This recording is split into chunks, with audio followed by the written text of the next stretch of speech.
What is going on, everybody? Happy Thursday. Bobby Fye and Eric Sheets-Haber. We're going to be talking about football. Sheets' favorite thing to talk about. Just kidding. I am so psyched for freaking Okay. football this year. I am so pumped. And you know why? What's that?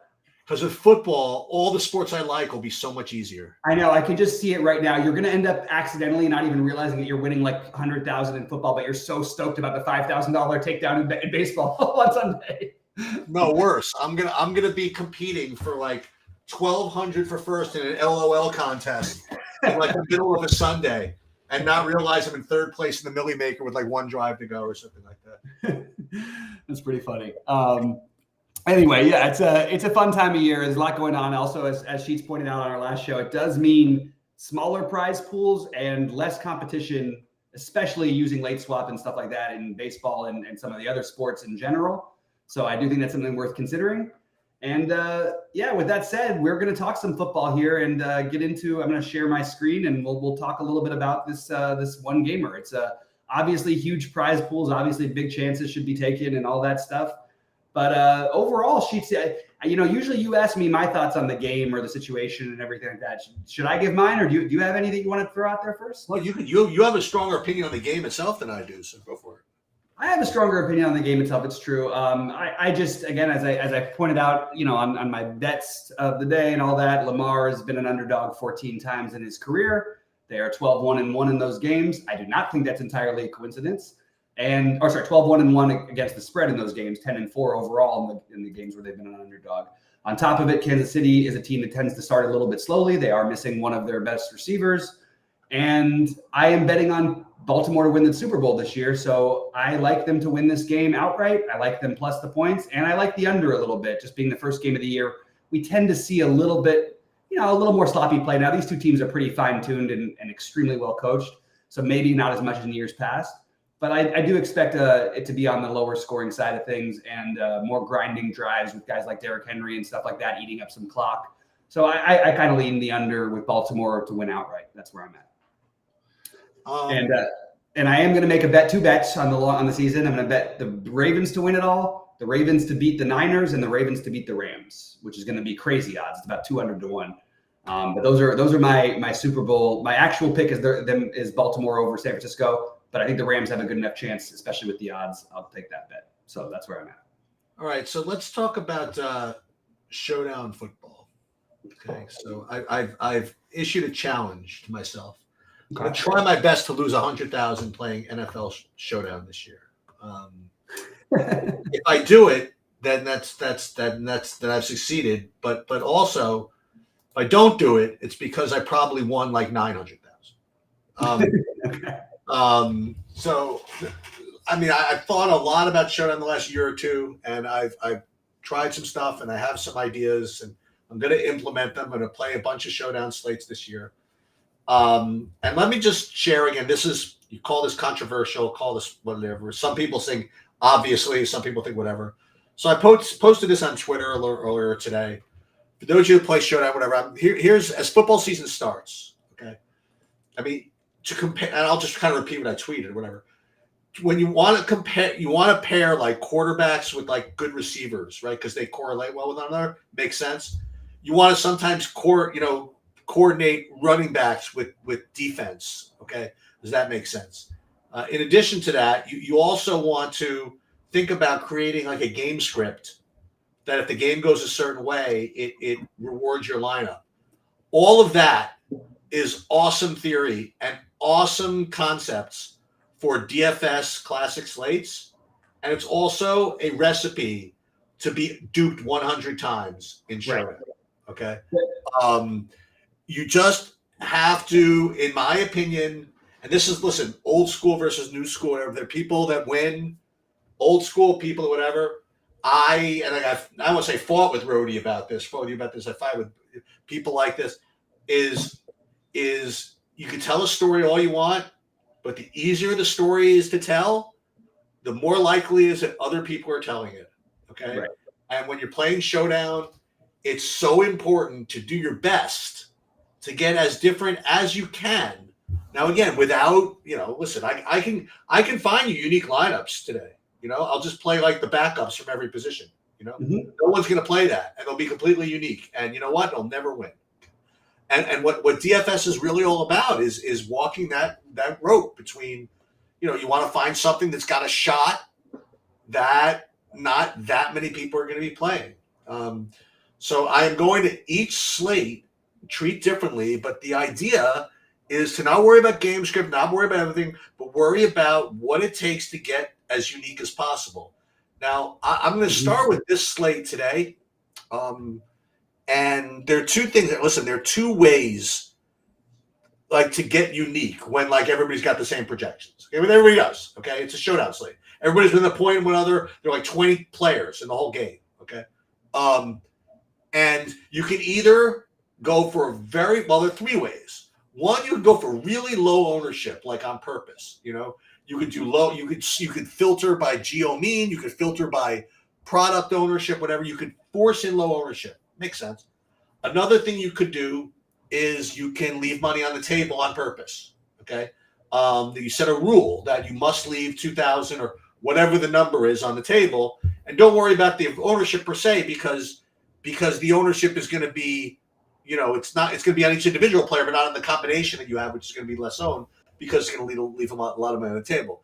And if you are a no ball guy like you are, Bobby, and like other people are, if you want to really get into this, you can also try to get different with your game scripts, okay? And that I think is something that I talked about a little bit last year. Actually, I talked about a lot.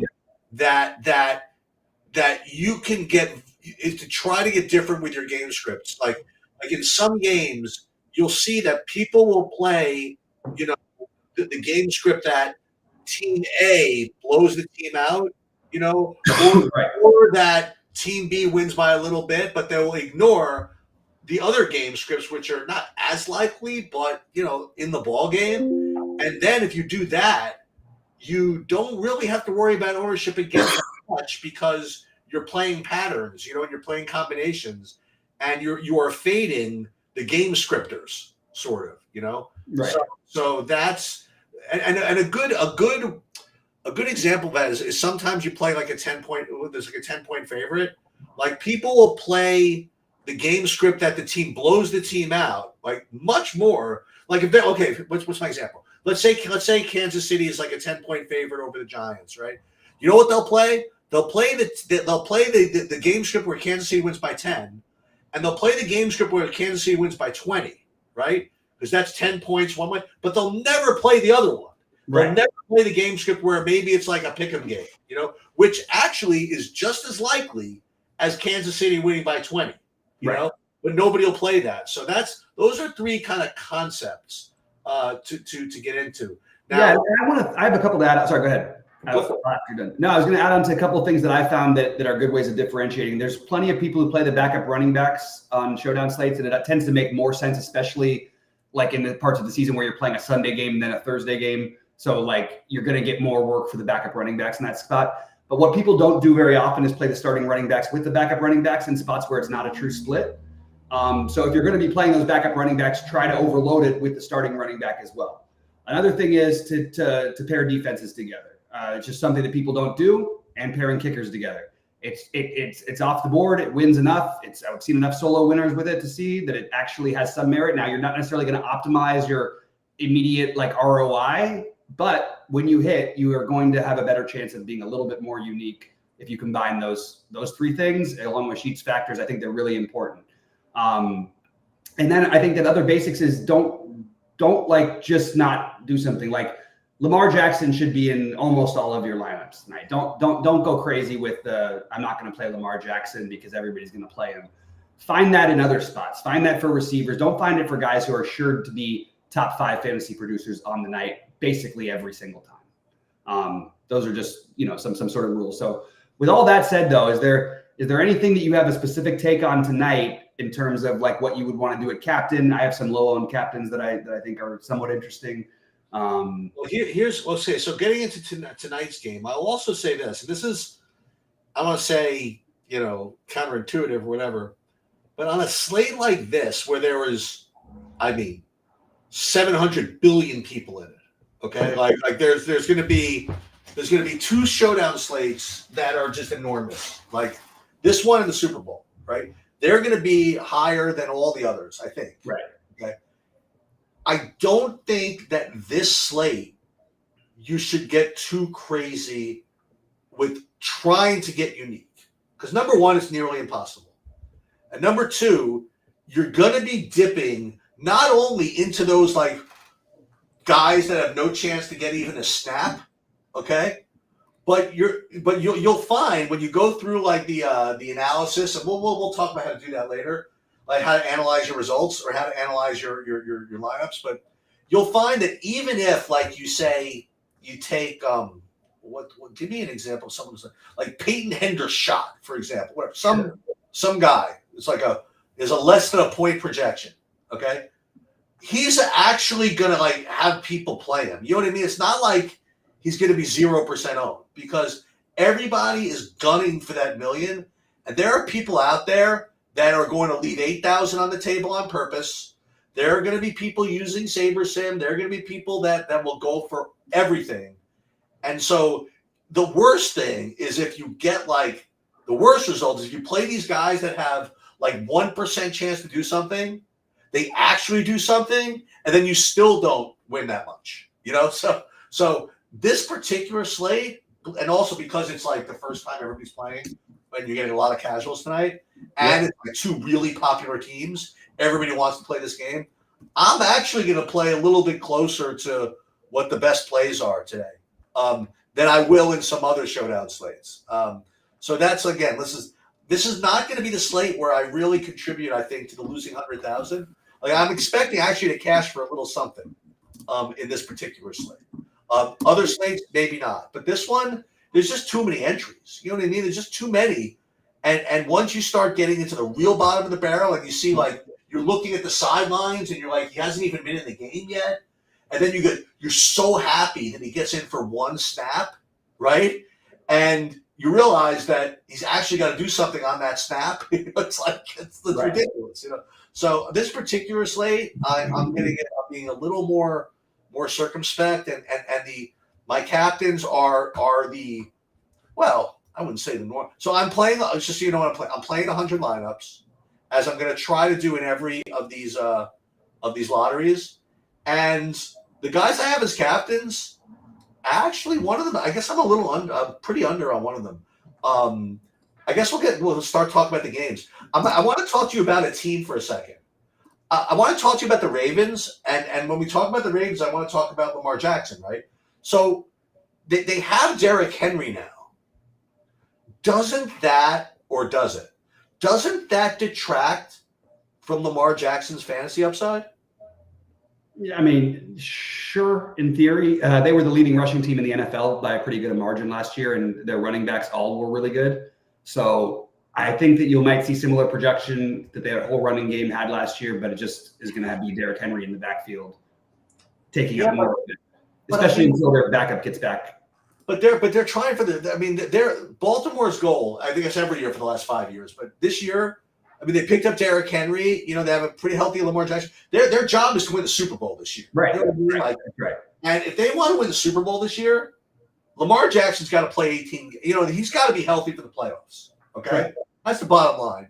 And so my idea is that like when that ball gets inside the 10, where it used to be like Lamar, I don't know how much goal line work he's really getting this year. But I think you'd be surprised how often, and I found this out the hard way a number of times. I kept expecting to revert back to Lamar, and so often in that situation, they just did the same thing. It was Dobbins and Edwards over and over again. So I don't think it's going to be an entirely different game plan. There is a little bit of more coach speak. For one thing, we've got his coach, not Jim, but John Harbaugh, saying that he said in the offseason, he said Lamar will go down as one of, if not the greatest quarterback in the history of football and have 4 Super Bowls or something along those lines. I think that he wants. Let's start with 1 Super Bowl appearance, and then we'll.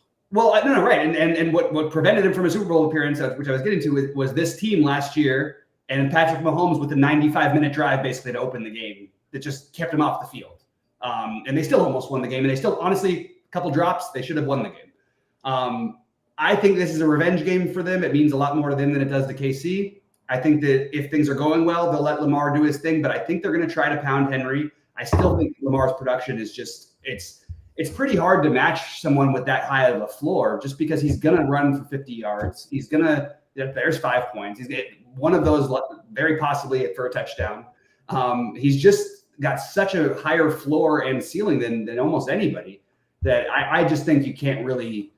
I wouldn't play around with fading him too much. But look, there's lots of different ways to get different things. I'm using it to get different on this slate. Is I was a little surprised at some of the projections because I expect Xavier Worthy to be. I expected him to be a little bit more owned on this slate than he's going to be. You know, the new toy. They don't have Hollywood Brown yet. Yeah. He was so. I actually think he's an interesting way to get different. Now, different is different when you're playing with a million people trying to win a tournament. 5% is actually a pretty significant percentage, or 4%, whatever. This is what Saberson has him at right now. Zay Flowers. Whoa, what's happening? I didn't even change anything. It says sending that to me. Zay Flowers, the one who's the super long shot, and to me, a captain that could end up paying off with a couple of big plays would be Rashad Bateman.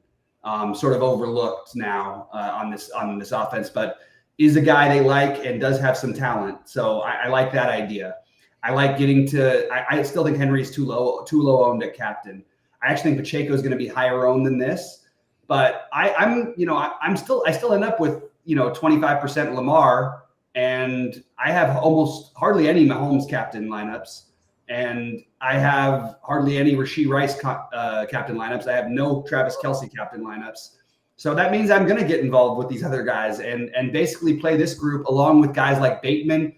The other one is Isaiah Likely. We've seen Isaiah Likely step up when Mark Andrews out and have huge games. I think it's doable for him to do it with Mark Andrews is the guy they need healthy to try and make the postseason run. So why not give Likely a little bit more early in the season? I can buy into that. I can buy into Justice Hill. I can buy into the Ravens defense in a sloppy game. I can buy into a lot of these lower owned captains. So I actually do think spreading out at captain tonight is a pretty good idea. And for me, the guy who's going to be the one missing out is fortunately the one who's going to be the most popular, and that's Mahomes. So that's why. So for me, I mean, I'm kind of similar with the idea of like spreading out, but I have a little more of a Kansas City. I won't say game script, but like a portfolio script than you do. Yeah. I'm like under on the Ravens guys. Like I have like 9% Lamar captain, for example. Right. 7% Mark Andrews captain, 5% Henry. I have those high on Kansas City guys. I have like Mahomes, Rashee Rice, and Pacheco as my top 3. So I guess but I can do this on purpose. This is what I got. Now not that I don't have Lamar, right? I got him like 1,000,000,000% in the flex, right? Right. But like you said, just has a huge floor, and he's going to make that whole thing go. But but I do have I do have Mahomes as my top owned captain, and it is what it is. The other thing before we even get into it, I am not. I almost always will, but just for today, I'm not leaving money on the table on purpose, just because I think that today I can get away with it. You know what I mean? I think there's so many entries and so many people trying to do stupid shit that I think I could actually get away with a normal looking lineup. Maybe only chopping with 30 people or something like that, which isn't the end of the world, to say the least. Cool like this. Yeah. And I'm not doing any of the other stuff I usually do, like the geo mean filtering and the ownership filtering. I'm not intentionally. I'm really playing it straight, and I'm using the contest sims for today. And it might be the only time I do that, because the problem with contest sims, and I just want to stray into this, when it comes to showdown slates, is this: for contest sims to work or to be effective, you have to be able to identify what the field is going to do. Okay, and it is so hard in your traditional showdown slate to do that, just because there are going to be so many people trying to get unique, right? And leaving, like, for example, 3,000 on the 4,000. How are you going to build a field like that? It's hard to really predict what people are going to do. So I'll do like other stuff, like leave money on the table myself, do all stuff myself, do game script stuff myself. But I'm not going to probably run the contest sims normally in Showdown, because it's just so hard, I think, to identify, especially with everybody playing them, to identify what the field's going to look like. It's an interesting take. I do. It's not one that I had actually thought of myself for this, but I think it's definitely interesting. Now, on FanDuel, by the way, which I almost never play, and Yeah. I don't know if I'm going to play it for the future, but I'm doing it tonight. Even though I'm not leaving money on the table on purpose, I happen to be getting money left on the table anyway, which is sort of interesting, So yeah, I think that's what's going to end up. I mean, for me, it's not even. I did widen the amount that I was willing to go. I mean, I will have somewhere I leave like an insane amount on the table in the lottery. In the single entry tournament that I'm playing in the 333, I'm not going to do that. But I think it is okay. I like that we have very different takes on, not even different takes, just different approaches to this. Like I'm much more on the Baltimore stack side. You're more on the Chiefs side. I'm running everything, trying to separate myself as much as possible. You're saying let's just let it run. Let's spend the money. Let's do our thing. But again, it's not like I'm picking the Chiefs for a reason. You know what I mean? I'm just getting there. I will say that on FanDuel, I'm getting like 35% Rashad Bateman. If that means anything. I mean, that's something. Yeah, and Deep Hope is actually bringing up an interesting point here that's something that I always try to do, and it's very hard in Showdown to do effectively. Instead of forcing salary, he's saying, what about having at least one sub 10% guy in your flex? I think that's a good like basic thing to do anyway, but I don't think you want to overly force it in certain games.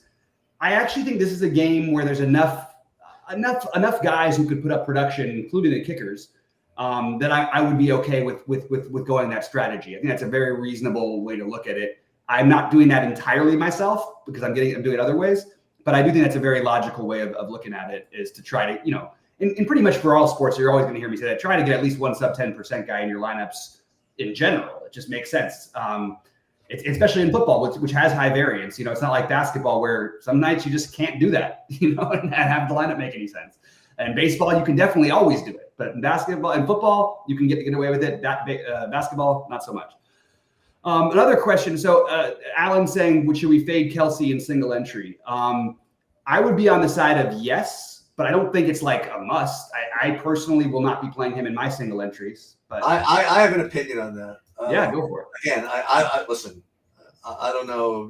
Talk about narratives and all this kind of stuff, and I love it. The easier the story to tell is whatever. I'm kind of the opposite. I mean, that's all I'm hearing. By the way, is that fake Kelsey this and Swift and this. I got a feeling Kelsey just comes out and scores 4 touchdowns. You know what There's I mean? a weird part of me that is a little worried about that, because I actually don't have as much Kelsey as I don't know. Actually, I have plenty of him in the flex actually, but I don't have him as a captain at all. And I have a weird feeling that and also she's supposed to be there every time she goes. I don't know, whatever. We'll see. But the whole breakup speculation that's going out there. I mean, whatever. You know what? He's normally would be like, the only thing that's going to keep him high owned, I think, is just because it's that casual slate today. Right.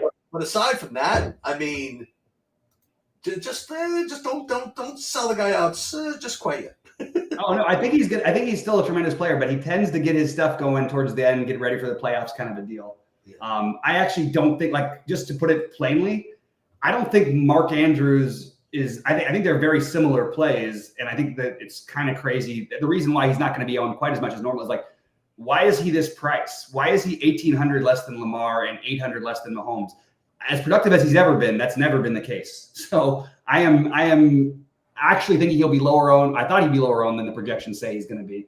But yeah, anyway, we'll see. I'm more buying on the Andrews likely combination. I mentioned it with running back. Same thing is true with tight ends. If you play both, people will take a shot. People will take a shot at one of the other tight ends from KC and say, oh, just in case they hold Kelsey back, in case they do this. Well, I would say if you're going to play that other guy, try to play Kelsey in those lineups specifically. You know what I mean? All right, I'm going to run actually. Okay. I'll let you finish this off. Okay. Good luck, everybody. I'll be around. All right. Have a good one, man. Good luck tonight. All right, guys. So, yeah, I don't have a whole bunch more to add. I like some of the thoughts. I like that we got an active chat. Please click the like button. We appreciate that for all the videos and everything like that. I did run a thing earlier, and I ended up having to rerun it a bunch of times because I wanted to really find a different way. But I just thought for fun, let's reset everything. I'm going to go here and just reset everything, reset my ownership, my min and maxes. And we'll just run one Saber Sim. Let's see, reset. Oh, did I not have that? I guess I did have that. All right, captain, reset, and reset. All right. All right, let's see what we've got here and what we're going to be building from. Oh, I can't even rebuild because I've got to do something different. All right, so I'm just curious to see how it shakes out for this specific tournament. I already have this one saved. I can see I put the contest sim in already for the lottery, for the $1 million for first. And we are going to just change a couple. We'll make Lamar's projection 28 flat instead of 28.06. And we will make Rashee Rice 23. Just close enough. I think these numbers are a little high for what it's worth. It's per Rice anyway. All right, so let's. Oh shoot, I should have done that. Let's go to this. We're gonna build, and we'll build 50 lineups out of 2,000 because the 5,000 will take forever. And I'll get out of here with enough time to take a look at my lineups. D Pope is saying, with Bobby, with both captain and flex are 100% on QBs combined. No, I actually look. I have 3 lineups without Lamar, I think, out of 60. So I have 93% of them.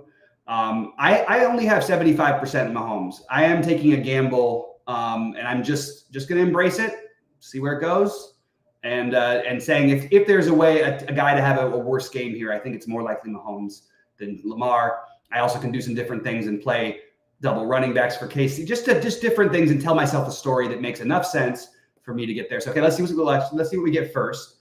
And we'll see as captain. We'll go to exposures. You see it's giving mostly Mahomes, followed by Rice, followed by Pacheco, with almost no Lamar. That's their way of getting different, I guess, on these 60 lineups. I am obviously on a different page, but we're gonna play around with this a little bit. Yeah, basically, but 75% is not basically. 25% of the non-Mahomes lineups, when you're talking about guys who combine are going to be 100%, to really shave off that extra few percentage points and play them at 100%. I just don't think that in the long run, look, it's football. People get injured. Things happen. Like, there's a lot of different variations of things that just could happen.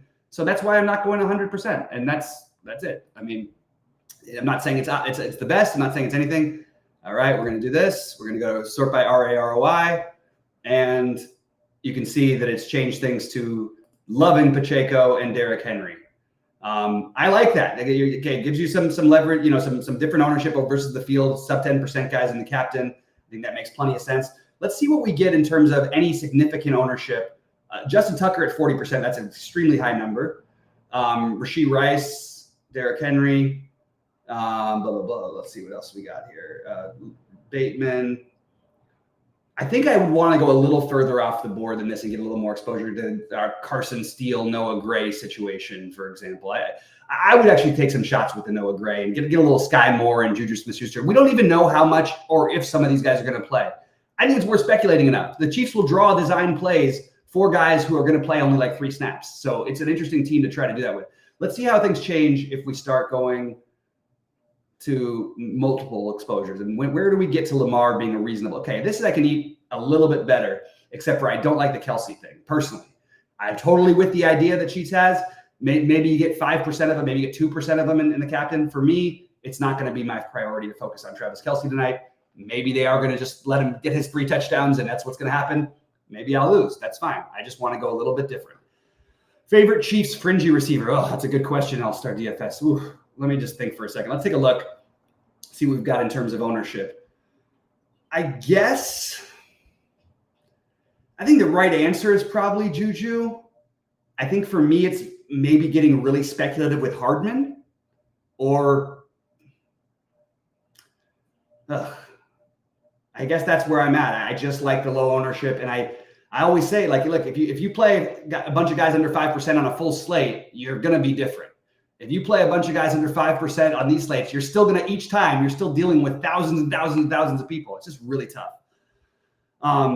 Yeah, the weather take is basically going to be, I said earlier before, I do like the Ravens. I think this game does end up a little bit more on the ground, and I think that Baltimore wants revenge, and I think the under hits. That's where I'm at. I'm okay with any other takes. That's just what I've got. But I really appreciate all you guys, joining us. If there's any other questions, please feel to fire them in, because I'm going to get out of here in probably 5 minutes or so I can, finish my builds, make sure everybody I have here is actually playing. I haven't looked at the NFL Twitter updates and see if, hey, so-and-so is not active tonight. I'd like to know who's active before I play. But I appreciate the questions, D Pope, and everybody else out there. I missed Samuel's question. So Samuel, what do you want? It was something about the captain that you were asking about. I'm happy to answer it for a 3 max.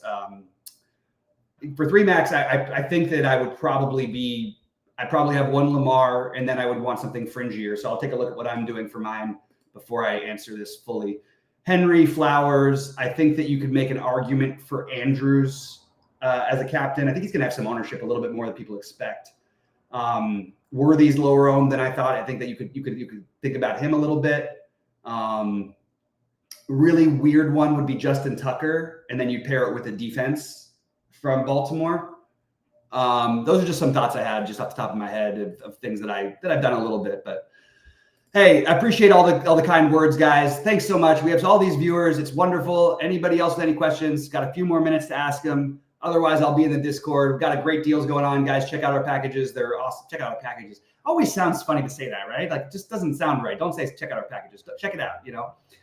Will 5-6 be okay to have? I'm totally confused by what that means. 5 through 6 be okay to have. What does that mean, Samuel? I'm happy to answer the question. I just don't understand what it means. Watson starting wide receiver 3. Is that official, Alan? Let's see. Alan's a pretty sharp guy. Is he asking or is he telling us? Because I'm going to take a quick look where I've got Watson. I'm guessing once that if that is official, then I don't know if I don't know if anything's really official at this moment. Even if they say it, it doesn't necessarily mean anything. It's like the old Jameson Williams things. Yeah, he might play 11 plays, but 2 of them are going to be shots at 80-yard bombs. You know what I mean? And when the guys are minimum cost, you kind of want to play those guys. Anyway, okay, 5 through 6 captains or percentage owned. I guess to try to answer the question before I get out of here, 5 to 6. I'm just trying to understand the question, Samuel. 5 to 6 captains for 150. That's an awesomely tight group. I kind of like that, but I personally am much more spread out than that myself. If you're talking about 5 through 6% owned players, then I'm with you. Pop that question in Don PLA. I don't know how else to say it. Drop it in there. I have a feeling it's going to be an interesting one, and it's probably not going to be positive. Just as a quick guess. Just a quick guess. Little thought here. All right. It doesn't look like the questions coming in. Appreciate you guys. Please leave the like on the way out. We want to keep doing these videos for free. We will be here every week for you, every showdown. We're committed to having a great season. So unless Don gets his question out by the time I finish the sentence, I'm not going to be able to answer it. And I guess that means I might not be able to answer it. So good luck to everybody. Let's crush it tonight. Be in Discord with any questions for any site members. Posted my exposures and all that stuff. And going to make a few final tweaks and get this ball rolling. NFL 2024/2025. Good luck, everybody. You can't have 5 to 6 captains in 3 lineups. Samuel, sorry about that.